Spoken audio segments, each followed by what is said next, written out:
Shalom, shalom, everybody. This is Yared Yao checking in. I did want to talk to you guys today about David, right? So this is Theory of Everything 22, Three Kings. This one is the reign of David. Okay, if we can just do a little bit of a recap.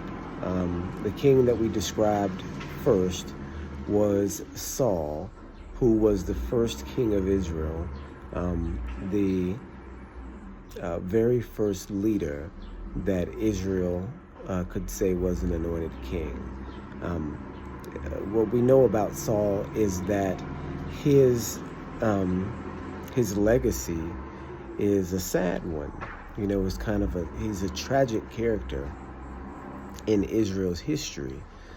Because he started, like we discussed last time, as a reluctant king, rose to greatness, rose to fame and renown in battle and in running his kingdom. And then from there descended into jealousy and eventually falsehood and murder that led him to become one of the tragic characters of our family history. And what is great about, and it's not great, well, it is great, but not the event itself, but what is great about, Israel in storytelling and being able to recount their history to you all the way down the line from what is now 3,000 years ago, is that the cultural and historical honesty that the Israelites give you in the text, tells you that the history is real.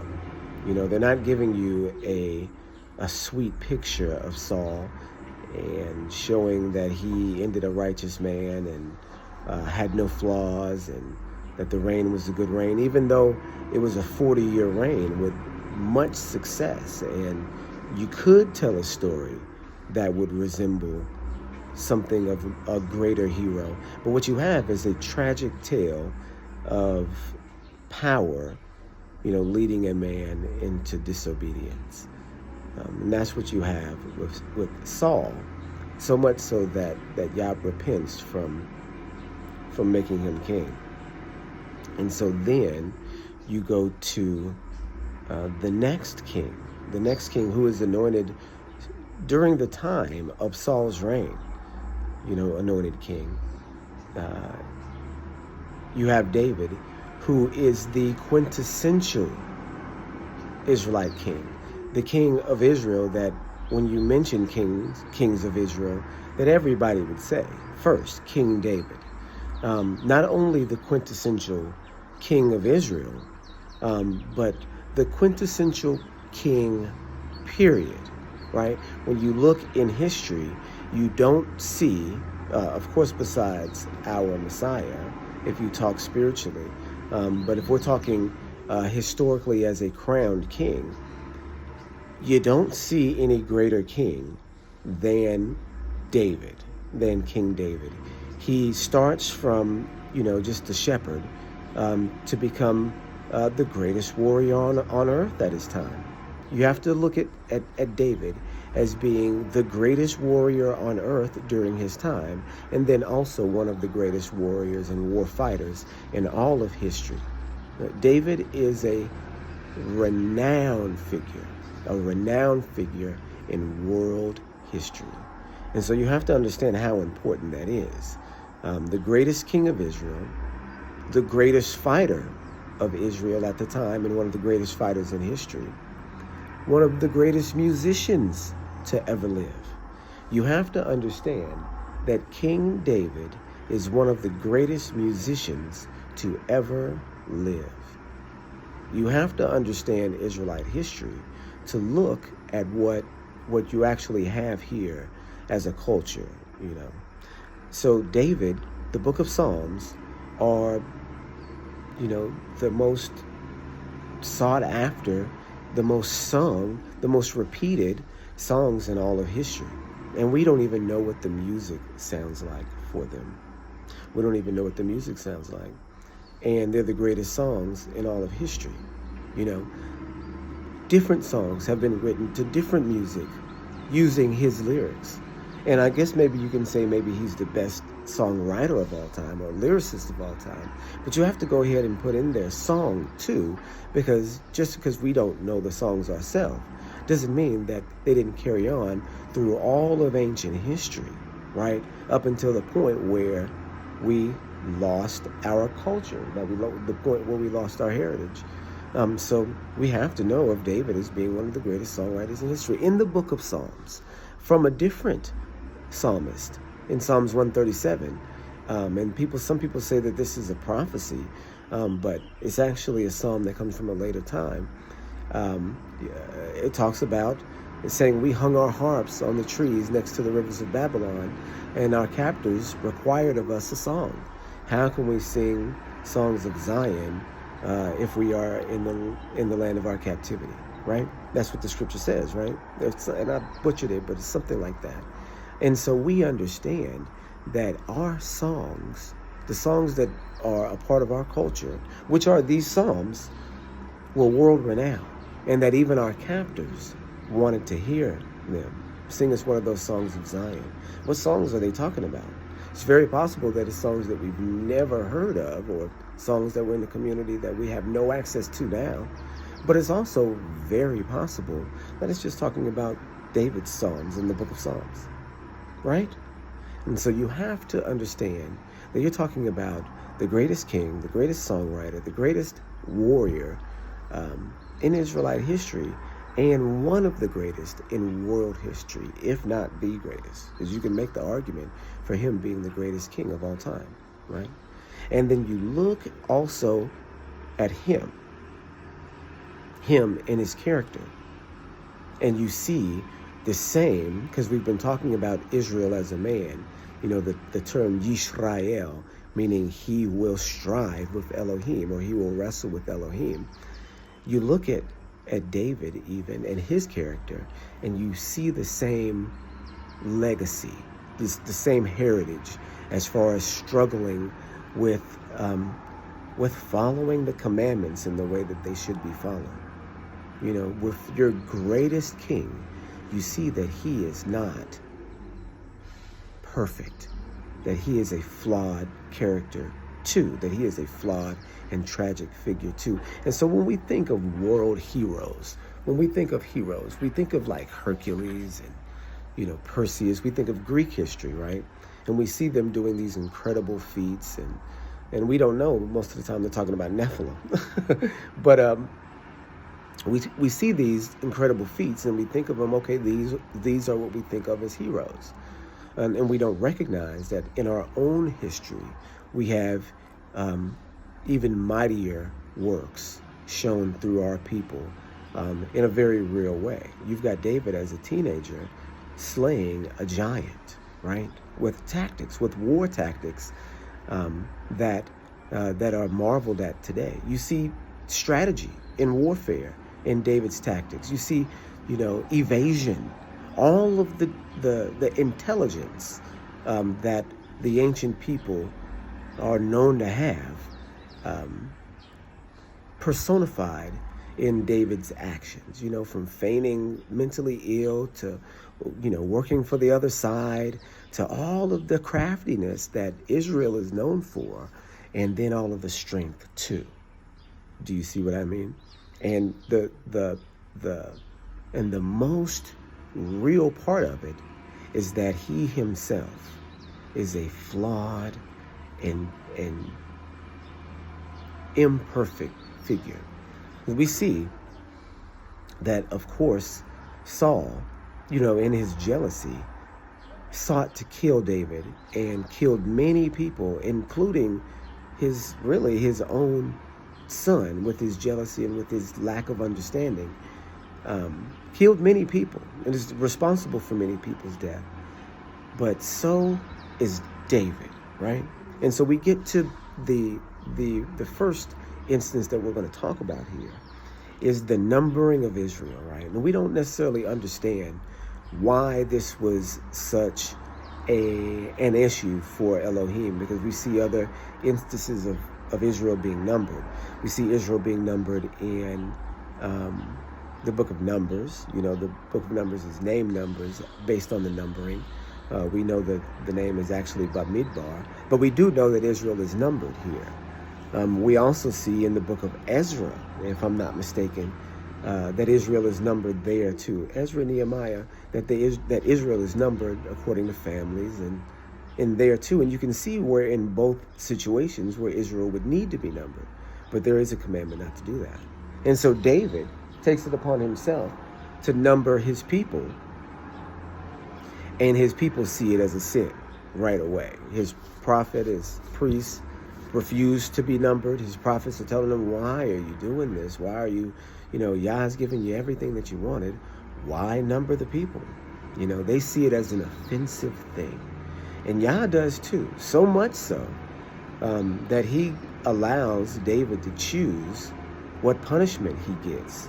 And the punishment here doesn't befall David directly, but it befalls his people. And forgive me if I'm wrong, because I should have went over this before, but he chooses to have his people fall into the hands of Yah, because he knows that Yah is merciful. And when he does this, and it ends up killing 70,000 people. And so that has to be more than what Saul did, more than as many people that Saul is responsible for their death. But yet in history, we don't remember David as we remember Saul, right? Why? Why is David looked at as being greater than Saul? Is it because of his sentiment? Is it because of the attitude? Is it because of his heart? I think so, but just continue. We also look at the next sin that he commits, which is the sin of murder and adultery. A very serious sin, both of which individually call for death, right? A murder is life for life. You take the man's life if he's unjustly committed this murder. And we know the murder that he committed was in the case of Uriah and his wife Bathsheba, right? And this is Bathsheba, mother of Solomon, later on down the line. And so Bathsheba is standing out bathing, and David comes out and sees her and calls for her and lies with her. He knows that he is his general, or his, one of his soldiers, Uriah, one of his great soldiers. He knows that she is his wife. And did I say that right? She is his wife. And he then, goes out of his way to formulate a plan in order to hide his sin from Uriah, from everybody else, right? And in doing so, he is continuously proving himself to be, at this point in time, unrighteous, because Uriah, is standing up and saying, hey, David's calling him to come back from the battle because of his wife, to have a break. And Uriah is saying, I won't leave my soldiers. What am I supposed to go and enjoy good things while my soldiers are suffering in the battle? Oh no, it's fine, right? He even sleeps outside of the gate. So no, I'm not going to do it. But this is David trying to allow Uriah to go home and sleep with his wife, because he knows that his wife is pregnant by him, right? So he's trying to not only hide his sin, but he's trying to make it look like Uriah has fathered this child, which we know is his. It's very wicked, right? And so when that plan doesn't work, he then conceives a plan to kill Uriah. And what does Uriah mean, you guys? Uriah, right? Uriah means light of Yah. And so this is what David is doing, literally, at this time. He is killing the light of Yah. Do you guys catch that? So when we look at his action, we look at it and he completes his action. He goes out and Uriah is slaughtered in battle. He tells his general to put him in the heat of the battle. And I think it's Joab he tells to put him in the heat of the battle. He does. And Uriah is slain. And his deed is done. And now he can go after Bathsheba as much as he wants, right? And so he's caught. He's found out. Yah exposes his sin to his prophet. And, you know, it not only exposes his sin, but also exposes his guilt at the same time. Because the prophet comes up with a parable. And the parable is, okay, well, there's this man who, you know, has this flock of sheep. This man is down on his luck. And so this other man comes and takes his flock of sheep. And this one man is rich. And forgive me if I'm forgetting the details of the parable here. But David, in the end, says, who is this man who is taken from this man that doesn't have and brought it in with his plenty of assets? Give me this man here so I can kill him. And then the prophet says, Nathan the prophet says, that man is you. That man is you, David. And so he's already, with his own words, pronounced judgment on himself. Do you see what I'm saying? Oh man, I must repent. I've pronounced death on myself. But here's the odd part, you guys. Yah does not punish David directly in taking David's life. Yah chooses to slay his son, whom the illegitimate relationship was conceived with. Now, not only does Yah choose to slay the son, but he doesn't slay David or Bathsheba, because Bathsheba, has maybe some responsibility in it too, by not crying out or not saying this is an unrighteous thing, because even John cried out against Herod, and there wasn't even nothing to do with him, right? Except for he's the king of Israel, and John was slain for it in the first century. So something, right? Something could have been said or done on Bathsheba's part. And so Yah doesn't choose to slay David or Bathsheba. And then not only that, he allows, after the son is dead, for the relationship to continue. And not only that, the next king of Israel comes from this union. That you wouldn't, if David hadn't committed this great sin, you wouldn't have had the next king, the king who builds the temple.